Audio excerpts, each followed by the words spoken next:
And verse 7, and God's going to respond. And the Lord said to Samuel, heed the voice of all the people and all that they say to you. For they have not rejected you, but they have rejected me, that I should not reign over them. They had just set up the stone at Ebenezer, after defeating the Philistines. And that stone, that word Ebenezer meant God is help. And yet here they are rejecting God as their help. God is telling Samuel, hey, don't take this personally. This isn't about you. I wonder if Samuel was a little offended here. God tells them, it's not about you, Samuel. God's plan for the nation was that he would rule over them, through a godly king. And God's plan was to use the nation as a guiding light to people around them. But notice God's tender care here towards Samuel. Samuel may have felt rejected. I see almost God comforting him here. For you and I, what's interesting?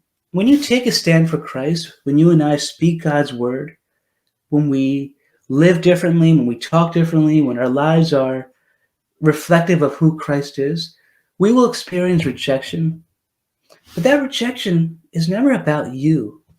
It's always about rejecting God. It's always about a person and their heart and their relationship with God. In fact, we see in the New Testament, we see Jesus, rejected as king in John chapter 19, 14, 16. Reading it, here's what it says. Now was a preparation day of the Passover, about the 6th hour. And he said to the Jews, behold your king. But they cried out, away with him, crucify him. Pilate said to him, shall I crucify your king? The chief priests answered, we have no king but Caesar. Then he delivered them to be crucified. So they took Jesus and led him away. Taking a stand for Christ, following him, we will be persecuted. And the people here are rejecting Samuel's word here. And God tells him, don't take it personally, Samuel. And verse 8, according to all the works which they have done since the day I brought them out of Egypt, even to this day, with which they have forsaken me and served other gods, so they are doing to you also. So God is a surgeon here. He dissects the problem. He says the problem is they're serving all these other gods. And verse 9, now therefore heed their voice. However, you shall solemnly forewarn them and show them the behavior of the king who will reign over them. So God says, it's not my plan to give them this king that they want. So God says, give them a warning. Tell them exactly what's going to happen. In verse 10, so Samuel told all the words of the Lord to the people who asked him for a king. And this isn't going to be good news here. This is kind of like when your kids really, really want to do something and you tell them not to do it. Sometimes as a parent, you just say, all right, why don't you try it and actually see what happens? And hoping that they learn from, their disobedience. And God's going to warn them here in verse 11. And he said, this will be the behavior of the king who will reign over you. He will take your sons and appoint them for his own chariots and to be his horsemen, and some will run before his chariots. God understood that human power corrupted leadership. In verse 12, he will appoint captains over his thousands and captains over his 50s, will set some to plow his ground and reap his harvest, and some to make his weapons of war and equipment for his chariots. He will take your daughters to be perfumers, cooks, and bakers.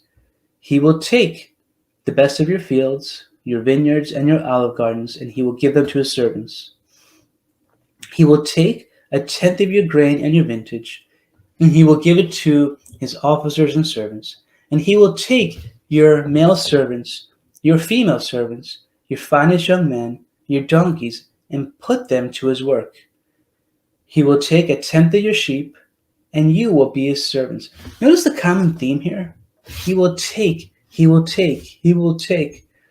And this is just a reflection of the human heart, of fallen human nature, right? To take, to exploit, and to abuse. And God is saying, this is what your king's going to do to you. He's going to take, and he's going to, abuse what you have. The beautiful thing about walking with Jesus is that we serve a king that doesn't take, but he gives. He laid down his life for us. He gives us his blood that we could be forgiven. He gives purpose. He gives direction. In times of need, he gives wisdom. He gives provision. He's not a king that takes, he's a king that gives. Matthew chapter 20, verses 27 to 28, the New Testament said this. Jesus said this: "Whoever desires to be first among you, let him be your servant, just as the Son of Man did not come to be served, but to serve, and to give his life as a ransom for many." Jesus came to give, and we as believers were called to give, unlike this king here, what he would do to them. Verse 18, "And you will cry out in that day because of your king whom you have chosen for yourselves, and the Lord will not hear you in that day." The future king would be one to exploit the people. And notice this, that he would take and take and take, and finally it would lead them to crying out to God. And this wasn't God's perfect plan, but God said, "I'm going to allow this to happen, that maybe you'll learn a lesson."